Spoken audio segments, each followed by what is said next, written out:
Tonight on Frontline. Come on. The material is still classified.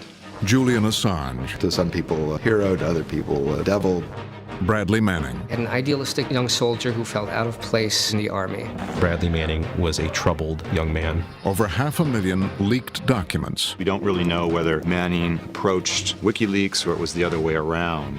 We had always feared that one of our potential sources would be exposed. Tonight. When you read the chat, it sounds like there is some kind of connection with you.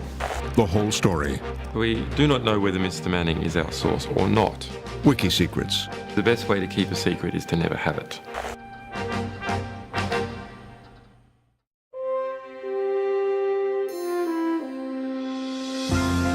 Frontline is made possible by contributions to your PBS station from viewers like you.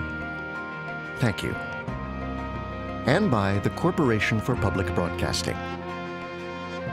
Major support for Frontline is provided by the John D. and Catherine T. MacArthur Foundation, committed to building a more just, verdant, and peaceful world. More information is available at macfound.org. Additional funding is provided by the Park Foundation, dedicated to heightening public awareness of critical issues. And by the Frontline Journalism Fund, supporting investigative reporting and enterprise journalism.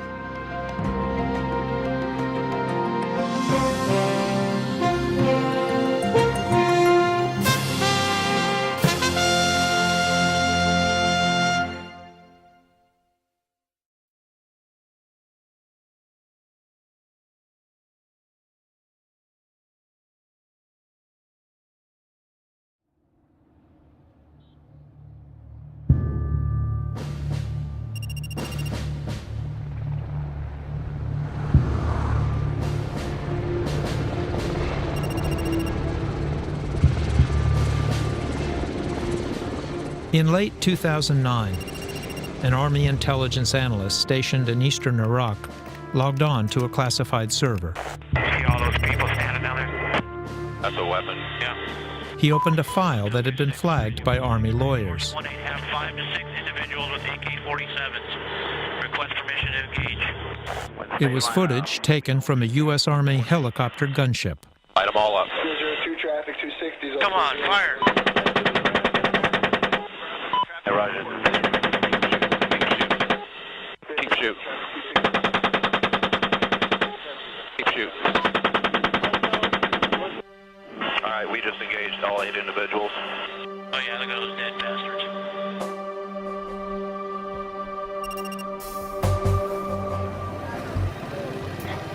Very soon after, Daniel Domscheit-Berg, who was working with the whistleblowing website WikiLeaks, saw the video.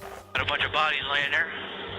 We also have one individual appears to be wounded, trying to crawl away. There was this poor man crouching through the streets for his life. He's getting up. If he has a weapon in his hand? No, I haven't seen one yet.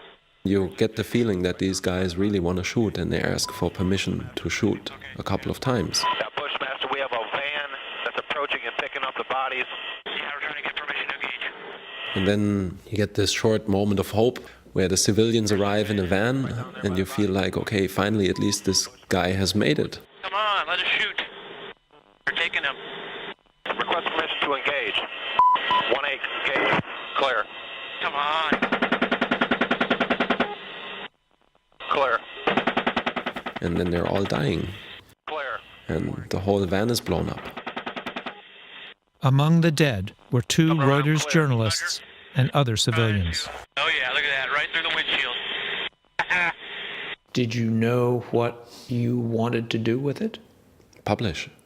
That was clear. So my name is Julian Assange. I'm the editor of WikiLeaks.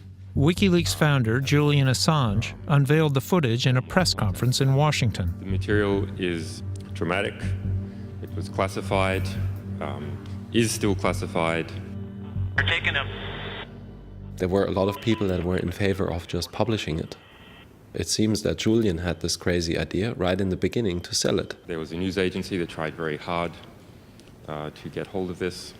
His idea was to market it for $1 million exclusively to CNN or someone else who would be interested. The material itself, you see, is significant and important. So In the end, Assange edited the material into a short presentation with a provocative title, Collateral Murder. you can identify the journalists immediately by the cameras they're carrying, by the camera bags.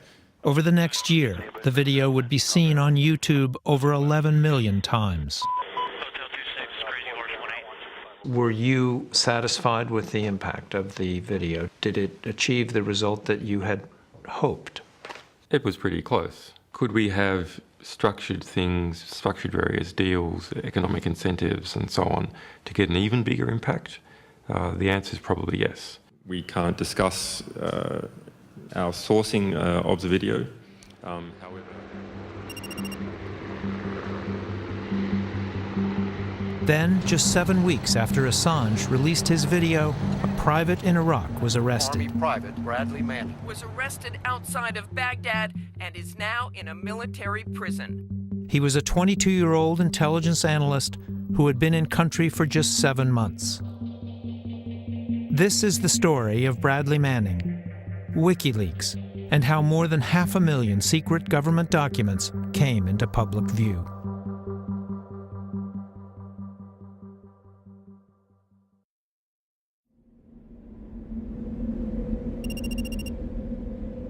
We begin a year before Manning was deployed to Iraq. He was stationed at a base in upstate New York. He posted these photos on Facebook and called it Fort Frostbite. Manning's Facebook page, to which Frontline obtained access, tracks his life in the military.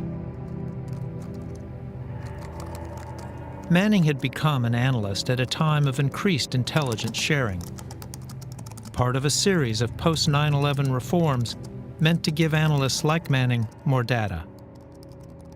Prior to 9/11, information was more compartmentalized or stovepiped. Stovepipe is a corridor, where no one can get into it. There were CIA stovepipes, there were FBI stovepipes, there were DOD stovepipes. So there was an effort made in the wake of 9/11 to integrate information, share it, integrate it, and pass it around in real time with the proper use of our modern technologies. Manning was assigned to battalion headquarters.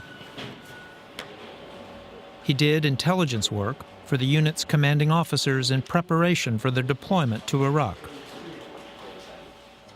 Manning liked his assignment. He talked about the fact that he was smart. It was able to get him in a different position, doing something different, so that he wasn't down there with the guys that he called the grunts.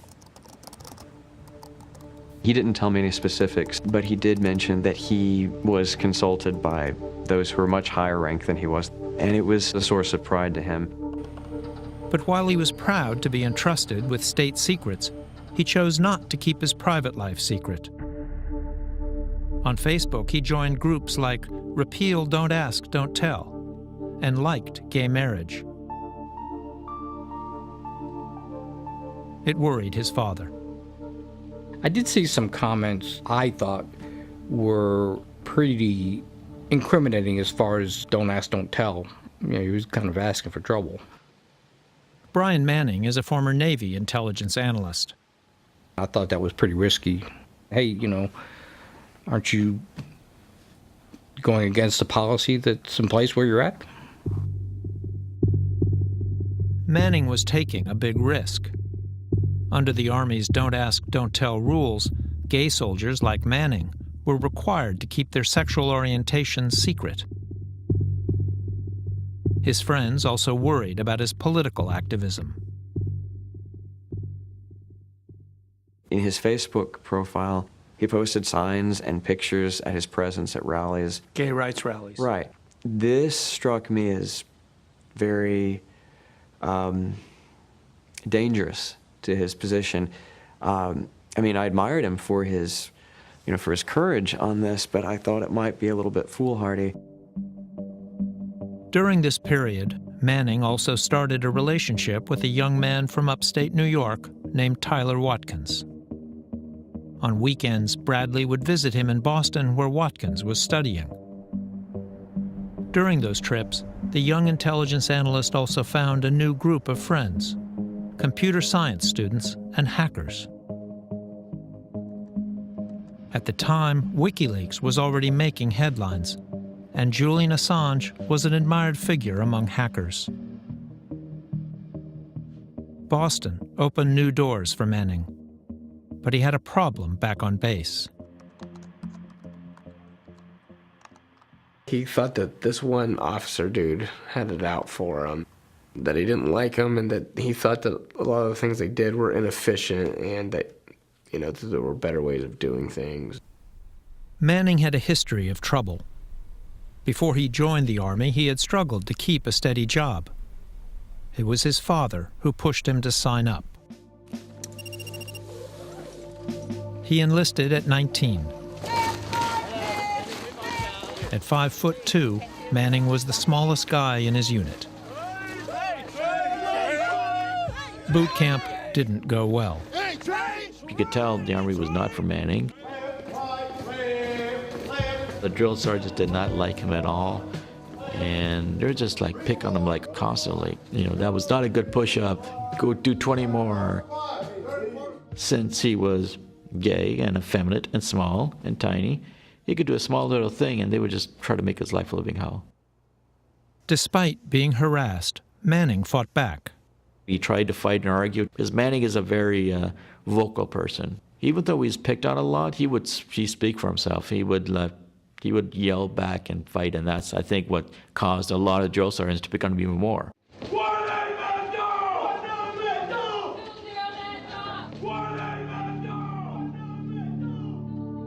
It was a vicious circle. Manning started getting into fights. At Fort Drum, he was reprimanded for tossing chairs and yelling at fellow soldiers. He was referred for counseling. But because of Don't Ask, Don't Tell, Manning was unable to confide in his Army therapist. He sought counseling off base. He called me from Fort Drum after some clashes between him and officers or other enlisted men, and mostly it was just him crying over the phone to me. Crying, sobbing. Very violently. And what would he be saying? A lot of it was intelligible. Mostly it was why. He claimed that his superiors were stupid, and I can't stay in this situation. I'm never going to get out. His Army supervisor was concerned about sending Manning to Iraq, worried that he was a risk both to himself and others. But there was a shortage of qualified analysts. He was sent anyway. During the time that he's either in training or after his deployment overseas, you had no communications with him and knew nothing about any troubles that he might be having? Nothing. Not an email, not a text message, not a letter, nothing. Did you write to him? Nope. Did you ever? I don't even know his address.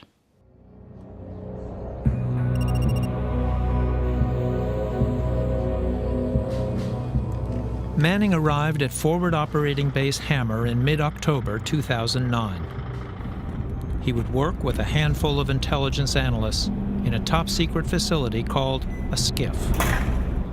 Well, a SCIF is simply a facility that meets very specific, very rigid standards to safeguard the classified information that's stored inside. Anybody who has access, physical access to those networks, has been given a great deal of trust by the United States government.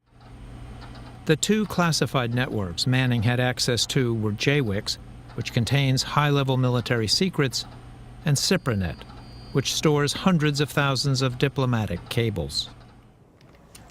There's just been a theory in the military over the last decade especially that the lower you push this information, the more you empower your people, the greater strategic benefit you're going to ultimately see. The platoon and squad level can have an order of magnitude of transformational impact during the war. There was a flood of information that analysts like Manning would have had access to. Every helicopter and every drone records its missions. All right, spot on 160. Roger. Go! Soldiers wear helmet cams. And every day, soldiers in the field file detailed reports of their battles, their encounters with informants, and more. These reports are the war logs. We're talking about thousands of people in really every military command that there is. There's an office, there's computers with information that allow analysts to access just an absolute cornucopia of material. Security controls on this information can vary. Manning could bring recordable CDs into his skiff apparently without problems. That he was playing Lady Gaga or whatever on a classified workstation in a war zone, I can't speak to that. Obviously, you're not allowed to plug in any unclassified media, and if you do, that media becomes classified at the level of the workstation immediately. And there was nothing preventing Manning from downloading data. And no software in place to detect unusual downloading activity.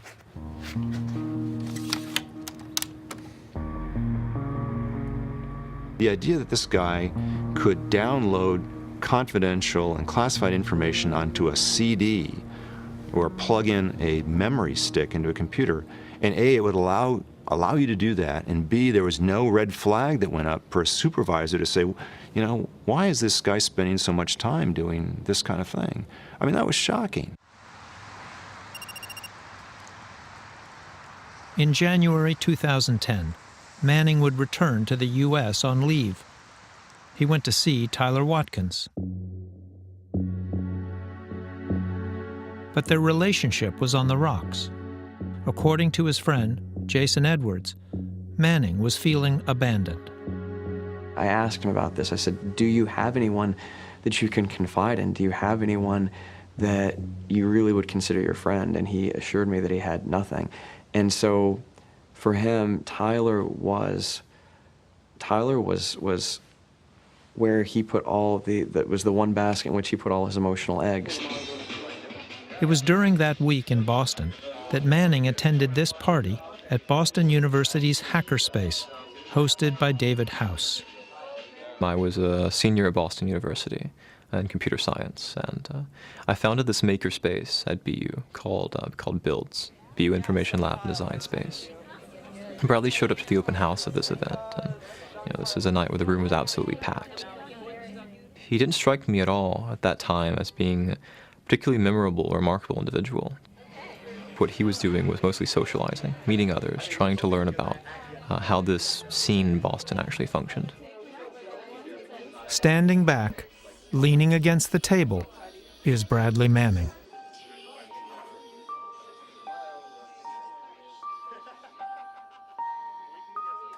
The young intelligence analyst, full of secrets, was mingling among hackers. Investigators now believe that sometime in this period, Manning either uploaded or handed off 2 large data files, the war logs from Iraq and Afghanistan. We don't really know whether Manning approached WikiLeaks or people around WikiLeaks, or it was the other way around. But my theory is that whichever way it is, there's an intermediary. There's a group of people in the middle, probably these people in Cambridge, Massachusetts, who are kind of former computer hackers, many of whom are supporters or are kind of in this loose network of people who support WikiLeaks. So somewhere in this mix, you have Manning with access to this information, you've got WikiLeaks and Julian Assange with the desire to get it, and you've got a helpful intermediary, and somewhere in between here there's a transfer, I believe, takes place. The question of how Assange acquired the documents is important. Was Assange a passive recipient, or was he more involved? I think Assange is savvy enough that he would have tried to avoid at all costs any direct contact with Bradley Manning. understanding that could later lead to a much easier prosecution on the grounds of conspiracy to commit espionage.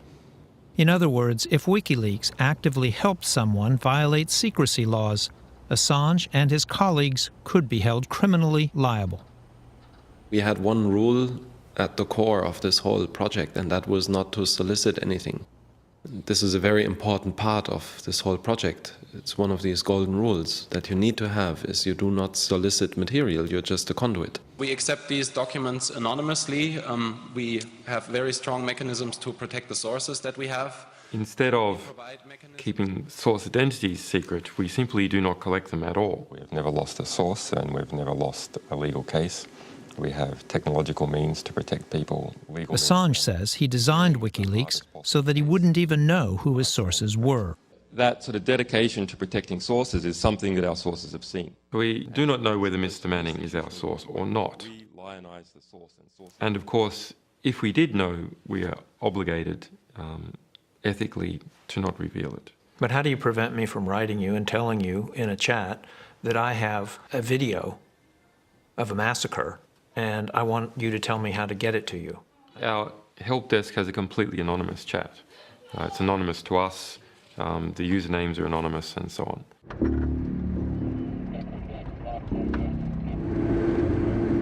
In February 2010, Manning was back in Iraq. And within a month or two, he allegedly loaded special data mining software onto his classified workstation and started downloading more documents, including 250,000 confidential State Department cables. Confidential information like, what did Secretary of Defense Gates say to his counterpart in Paris? What did the ambassador in Paris say to Secretary Gates? But it's confidential. Bradley Manning, for example, does not need to know what the Secretary of Defense said to his counterpart in Paris. By late April, Bradley Manning's private world was falling apart. When Manning saw on Facebook that his friend Tyler Watkins was in a new relationship, he lashed out. "If you don't start answering some goddamn questions," he wrote, "there will be a hell of a scene." I really thought he was going to kill himself. I just was waiting for the news that he was going to blow his head off. According to an Army report, a week after the breakup, Manning was found in a fetal position. He had a knife and had etched on a chair the words, "I want." The last message I remember seeing from him was something to the effect that there was news that was going to shock the world, and that I would hear about it.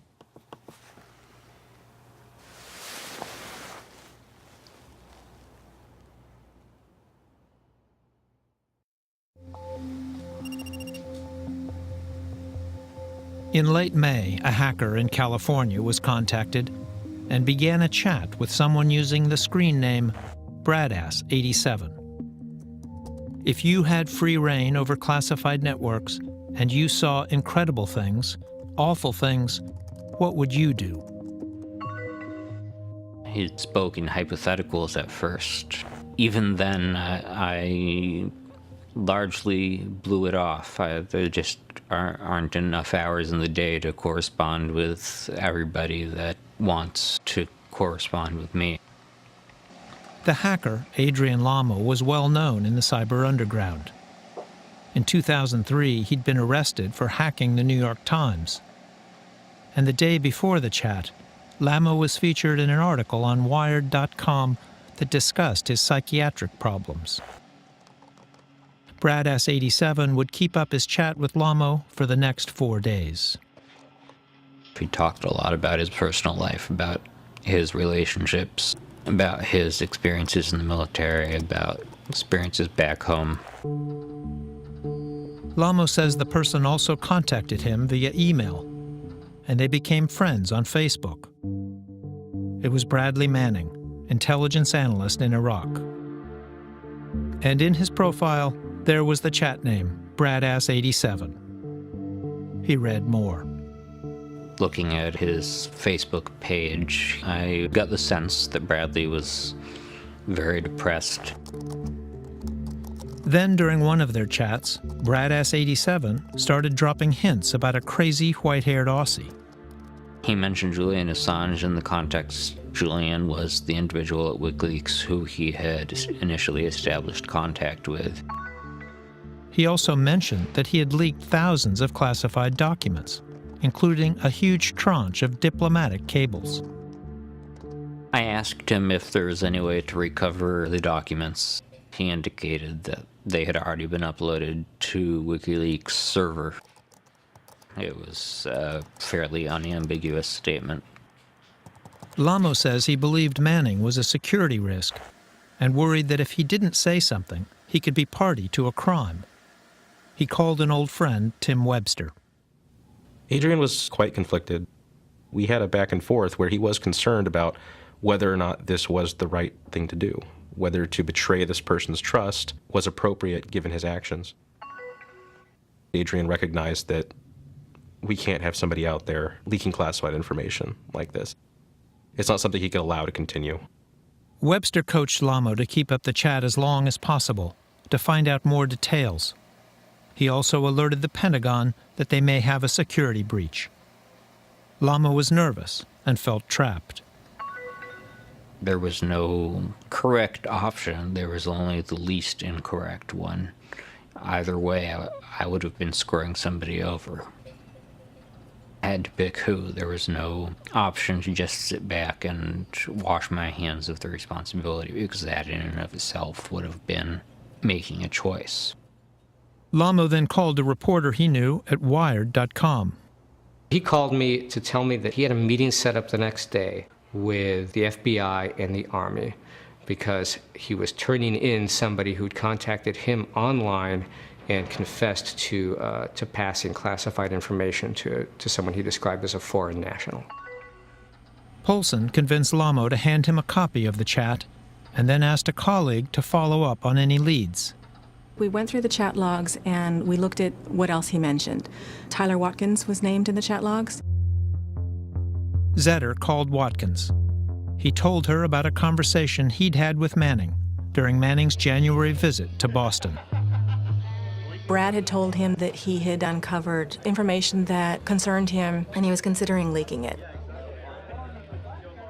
And so he was weighing that, whether or not the good that he felt he would be doing in leaking the information outweighed any kind of personal suffering that he might undergo for leaking it. On May 26, 2010, Bradley Manning was arrested. It was posted on Facebook.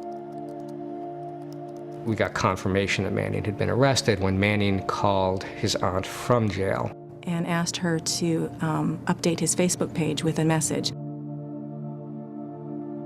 It would be his final Facebook entry. I couldn't believe it. It didn't seem true. I guess part of me probably believed that this would turn out to not, be anything, and well, I guess I was wrong. So.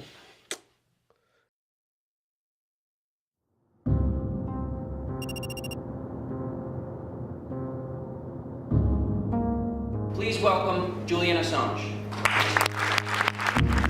In the weeks before Manning was arrested, Julian Assange was on the road, promoting WikiLeaks. So I'm not sure how many people here are familiar with the basics of my work, and I'll just try and go very briefly. Since 2006, he had already amassed an impressive record of leaking secrets. Censored material, restricted material. But the collateral murder video had taken WikiLeaks to a new level. One classified video can possibly stop a war. The news of Manning's arrest hit WikiLeaks like a bomb. That was terrible. That one problem occurred that we had always feared, which is that one of our potential sources would be exposed. You had this picture all over the internet of this really sympathetic looking guy. And he's such a young person, so it's kind of extraordinarily that someone at this age has these really profound views on things. The outing of an alleged source was bad enough, but Wired.com had also published portions of the Lamo chat, complete with Manning's references to Assange, WikiLeaks, and to documents he had leaked. Assange was anxious and frightened initially when our story came out. In fact, he contacted me, and he wanted the chat logs, and he said that he needed it in order to prepare Manning's defense. But, you know, it was to prepare Manning's defense for who? You know, I can only speculate, but I think that he was concerned about what was in the chat logs about himself. Zetter refused to hand them over. Assange then tried getting the entire chat from Lamo. Assange sent me an email after Bradley was arrested, encouraging me to change my characterization of the events to refer to Manning as a whistleblower rather than a spy, and ascribe my motivations to a momentary lapse of reason. Adrian Lamo, you wrote him an email after the fact. Yes, that's correct. And you encouraged him to change his characterization of the events. Yes, I thought that if there was a chance that, regardless, let me clarify. We are in a very difficult position concerning Bradley Manning. The difficulty of our position is that our technology does not permit us to understand whether someone is one of our sources or not, because the best way to keep a secret is to never have it. But in his chat with Lamo, Brad S87 says he did not use the normal WikiLeaks submission system. He says he had a relationship with Assange. He stated that he had spent 4 months trying to track Assange down and reassure himself of the identity of the person that he was communicating with. That is, to make sure that it actually was Assange. People who've read the chat raise several instances where he talks about you and his relationship. And when you read it, it sounds like there's a connection, perhaps a chat or email or some kind of connection with you. We looked at the whole context. Was this someone trying to big note themselves by suggesting a connection to us? We don't have sources that we know about. And I never heard the name Bradley Manning before. I never heard the name Brad S87 before. At a major conference last year, Assange was also asked if Manning was his source for the video and the cables. There's been this U.S. intelligence analyst, Bradley Manning, arrested, and it's alleged that he confessed in a chat room to have leaked this video to you, along with 280,000 classified U.S. embassy cables. I mean, did he? Well, we have denied receiving those cables. Assange was facing a dilemma. If WikiLeaks acknowledged having more documents alleged to have come from Manning, he risked further harm to his source. Did you discuss internally amongst yourselves whether or not releasing the war logs and eventually the cables could further jeopardize him? There was discussion about, we have a situation where there's a young man held in a military prison under investigation who's alleged to be a source for collateral murder video. But we have published and received military documents long before Bradley Manning ever joined the Army. But he mentioned some of these packages in, allegedly, in the chat. For example, in that alleged chat, he does not mention anything about the Afghan material. But the Iraq war logs and the cables are mentioned. He mentions a number of things. What we do know is that we promised the source that we would publish everything that they gave to us. It was clear for me that these diplomatic cables should not be released. Why? Because it was unclear how much that would implicate someone that had gotten into trouble. And I think it is, it's a very hard distinction you have to take. What is more important? Bringing the truth to the light or protecting one person? What is the right choice? I don't know. My gut and my heart say that you should protect the person. After Manning's arrest, Assange was scheduled to speak in the U.S. at a hackers conference. The person who leaked the video in the first place to WikiLeaks should be considered a national hero. Talk of Assange and Manning dominated the discussions. To set the record clear, I'm not an informant. I'm a witness in a criminal case. Adrian Lamo sat on what was referred to as the snitch panel. Bradley Manning, the alleged leaker, is currently sitting in prison in Kuwait, I believe, and he could be locked up for the rest of his life. How do you feel about that? I think that it's a little bit ludicrous to say that Bradley Manning is going to be tortured. We don't do that to our citizens. He got booed at many points. What he had done was probably the most unpopular thing ever in the hacker world. When someone alleged to have been responsible for bringing out the truth is imprisoned because of the actions of somebody else, the reaction to that is simply swift and condemning. The crowd eagerly awaited their keynote speaker. How many of you expect to see Julian walk through that side door right now and come up onto this stage? Yeah? Conference organizers believed there were half a dozen federal agents sitting in the audience. And how many of you live in the real world? Assange sent a surrogate. Hello to all my friends and fans in domestic and international surveillance. I'm here today because I believe that we can make a better world. Julian, unfortunately, can't make it because we don't live in that better world. It was rumored that documents were yet to be released. Having that kind of a rumor that you have sensitive documents that could embarrass the U.S. or cause national security issues makes it a little difficult to travel to the country that's accusing you of that in the first place.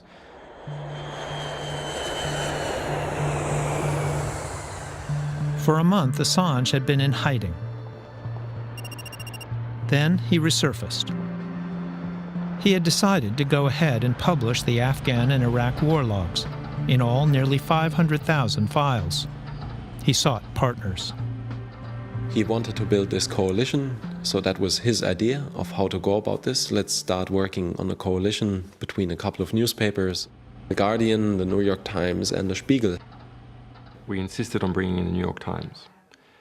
We also insisted on the New York Times publishing first. So if there was any debate before a jury about had it been published first in a foreign publication or a US publication, it would be very clear it was published first in a US publication. Protected by the First Amendment. Protected by the First Amendment. Not an act of espionage by a foreign Exactly.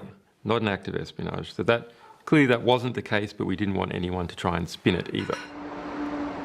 While Assange started working with The Guardian's reporters in London, The Guardian's chief editor called his counterpart at the New York Times.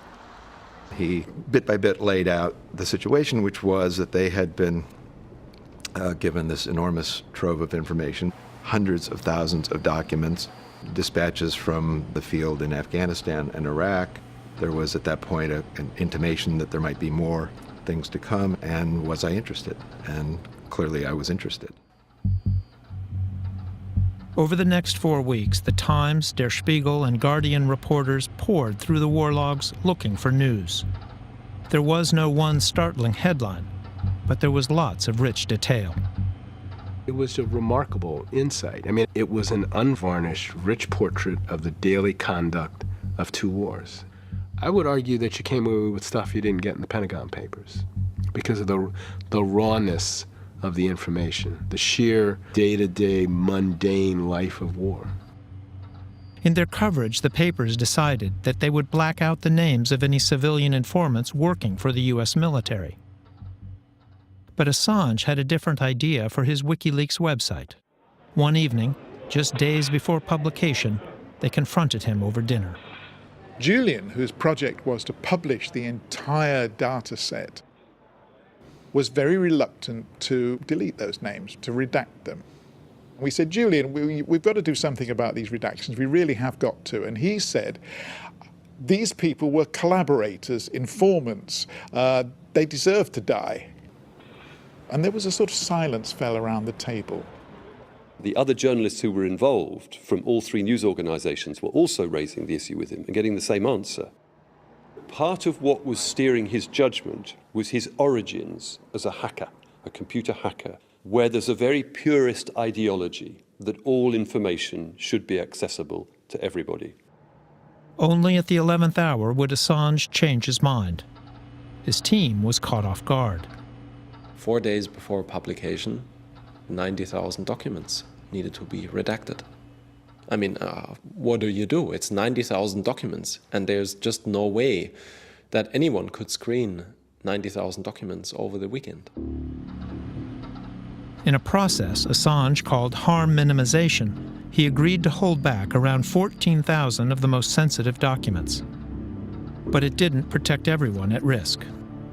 And within 48 hours of us publishing the war logs, hostile newspapers in New York and London who compete with The Guardian and the New York Times ran big stories saying, we've been on the WikiLeaks website, we found material which could get people killed. And that had a very damaging political impact on the way that the story played out. And also within WikiLeaks, where Julian's colleagues were horrified that their website was carrying this material and very angry that it was carrying that material and they'd never been told. The question of harm minimization came in for a lot of criticism of that. That you were, in your initial conversations, not concerned. That's absolutely false. And this is a typical rhetorical trick by the Why does this keep coming up? Why are there people out there that are saying that you didn't care if informants were killed? It's absolutely false. But you reject the idea or the allegation completely that you ever resisted, that you were into just releasing the names. It's completely false. We have a harm minimization procedure. A harm minimization procedure is that we don't want innocent people who have a decent chance of being hurt to be hurt. By the time the Iraq war logs were released, they were heavily redacted. But the Times had lost trust in the process. They refused to link to WikiLeaks in any of their coverage. Assange was furious. Julian called me up and said that he took that as a sign of disrespect. It made him angry. What did you tell him? I said, we believe that in those documents you posted are the names of innocent people whose lives could be put at risk. We were not going to link to that. What did he say? He said, where's the respect?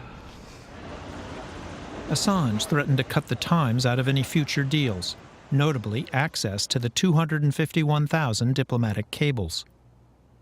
Then the Times published a profile of Bradley Manning. Julian was quite angry at the New York Times. Following on the heels of our disagreement about the linking, we wrote a piece about Bradley Manning, which he very much didn't like.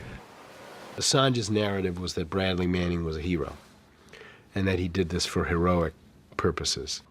We wrote a much more textured story that also said he was a troubled guy who had a troubled relationship with the military. Assange hated that story. He hated things we wrote about him. He hated the fact that we were publicly critical of him, so he didn't want us anywhere near these documents. He gave them to The Guardian. He decided he was going to double-cross the New York Times and cut them out of the deal because he was angry. They had written a disobliging profile of him, describing him as imperious and crazy and, impossible. We weren't willing to double-cross the New York Times. We thought a deal is a deal. The Guardian shared a copy of the cables with the Times. So on the evening of November 28, 2010, the New York Times, the Guardian, and Der Spiegel published. More secrets exposed today as once again the WikiLeaks. It touched every country. It was the biggest story on the planet. Of all the files Manning is alleged to have leaked, this was the motherlode. Whoever leaked that information is guilty of treason. And I think anything less than execution is too kind a penalty. What in them is dangerous for the Question, do you believe that actually capturing Mr. Assange and prosecuting him would send the right kind of signal? Mr. Assange has disclosed this material without regard to the risk that it does generate. Is there anything good to come out of this, in your view? No. Nothing. The unauthorized release of 251,000 cables that covers every relationship the United States has with countries around the world has done damage to the national interest of the United States. This is a nightmare for U.S. diplomats. It was a window never before opened to the public. They are highly sensitive documents, never meant to be read by the public. Daily dispatches between 270 diplomatic outposts around the world and Washington. The Obama administration is in the midst of international damage control now. The release exposed candid, often embarrassing assessments. It's certainly been a pretty serious irritant in a number of places. And, to the extent that cooperating with other countries, multilateralism, partnerships around the world, to the extent that these kind of leaks undermine friendships, they're harmful. Is it a nuclear bomb? No. But it's pretty serious. According to U.S. diplomats, it's made it harder for them to do their job. Was that the intent?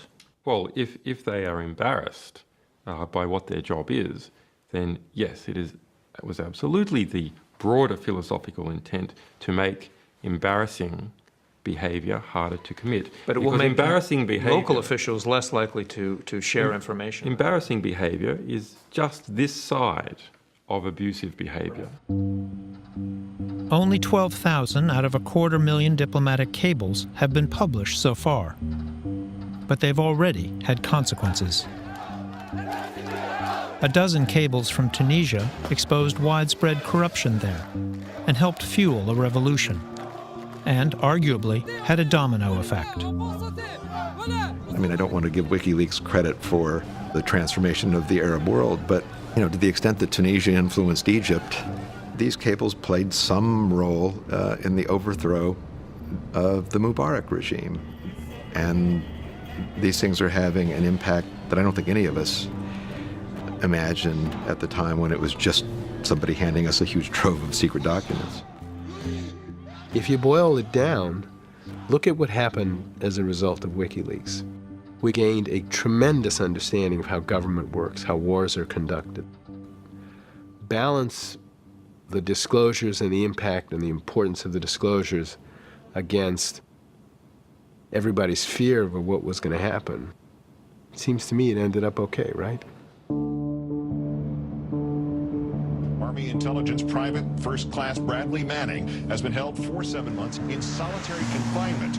He's in isolation as we keep our most serious criminals, even though he has not been convicted. Free Bradley Manning! Free Bradley! Manning has been charged with 22 counts, including unlawful possession of classified material and aiding the enemy. I was the Bradley Manning of my day. Daniel Ellsberg, who famously leaked the Pentagon Papers, hoping to end the Vietnam War, came to his defense. Bradley Manning is no more of a traitor than I am, and I'm not. And so did his computer science friends from Boston. I'm a friend of Bradley Manning's. I've been visiting him for the last few months in confinement. And I gotta tell you, it's stuff like this that gives Bradley hope. Manning has refused to cooperate with the government's investigation. Supporters say the government is trying to turn him. Bradley Manning has not been convicted of anything. He's not formally been indicted of anything. And he's being punished with this solitary confinement. I believe this is an effort to get Bradley Manning to crack under the pressure, to maybe go for a plea deal or something. Just last month, Manning was moved from Quantico, Virginia, to a military prison in Fort Leavenworth, Kansas. His lawyer says his conditions have improved.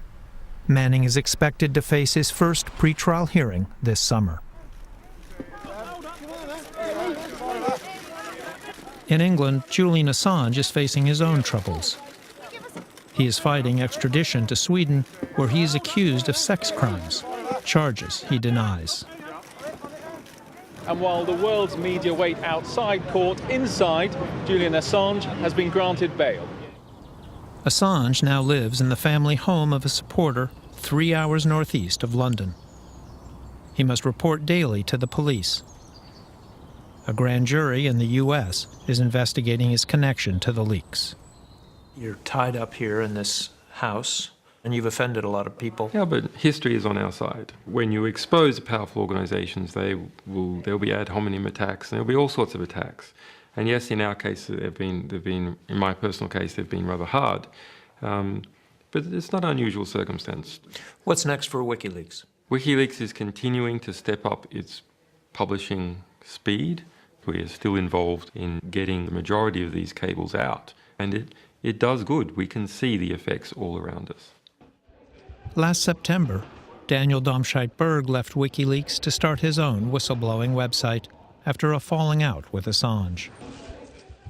He doesn't care very much about your views, and it's either his way or the highway. And it just really got abusive. So to a point where if you criticized it, he started to threaten people. How do you feel about what you accomplished?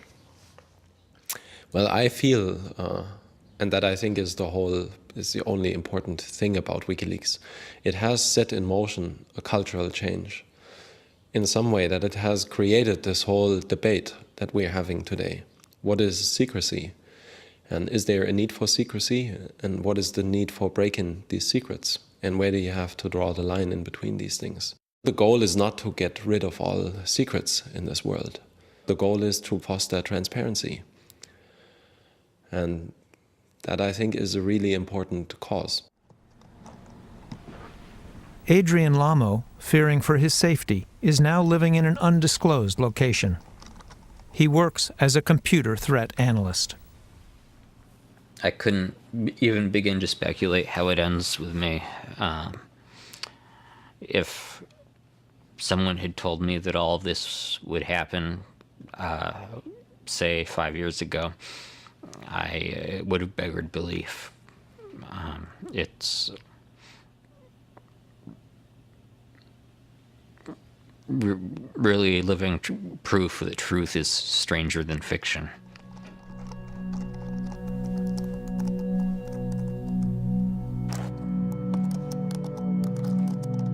It was 1 year ago that Brad S-87 reached out to Lamo. I wouldn't mind going to prison for the rest of my life. It's important that it gets out. I feel for some bizarre reason, it might actually change something.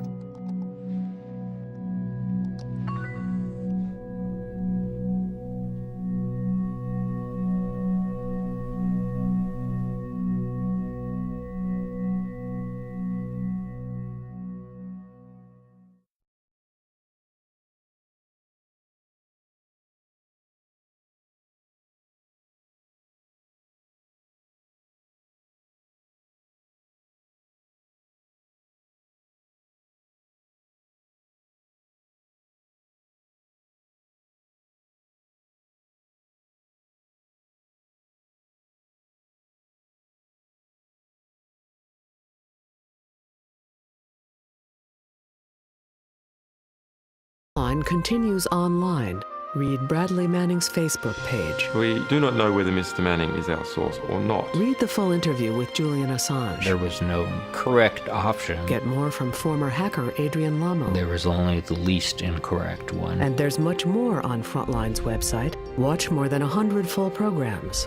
Explore interactive timelines. Follow Frontline on Facebook and Twitter. Then tell us what you think at pbs.org.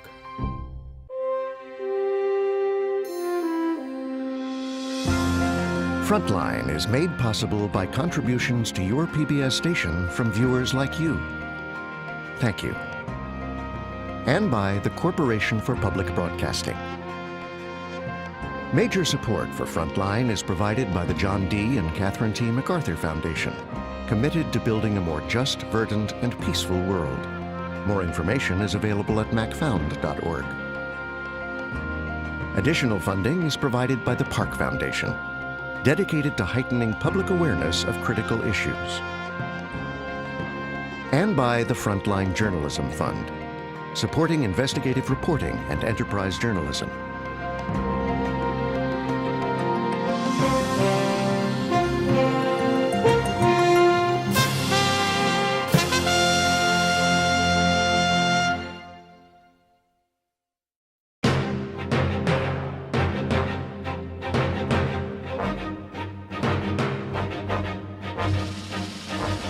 For more on this and other Frontline programs, visit our website at pbs.org/frontline.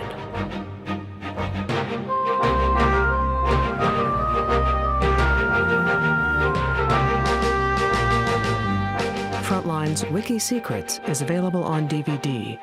To order, visit shoppbs.org or call 1-800-PLAY-PBS. Frontline is also available for download on iTunes.